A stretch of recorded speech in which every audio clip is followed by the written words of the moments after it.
என் friends யாருன்னே தெரியல. இல்லை எங்க வீடு இங்கே இல்லை, நானே வெளியூருக்காரன் தெரியல. கத்தி என்ன ஓடல. நான் தான் ரேஸ் கடைக்கு போனேன், அக்கா கத்தி இருந்தா கொடுக்கான்னு சொன்னேன். என்ன தலை பண்றது, நாளைக்கு யூடியூப்ல வருவ தலை நீ. ஐயோ தலை தலை வேணாம் தலை. இந்த ஆண்டு எனக்கு தான் எப்படி படம் செஞ்சிருக்காங்கன்னு தெரியல.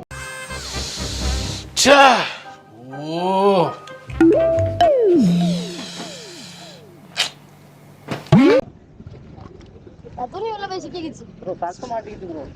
ஷர்ட் மாட்டிக்கிச்சு ப்ரோ. அவ்வளோதான், நீங்களும் வந்துடுவீங்க.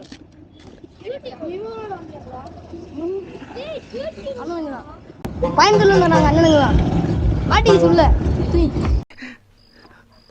நல்லா இருப்படா போடா, உன்னெல்லாம் ஒன்றும் பண்ண முடியாது.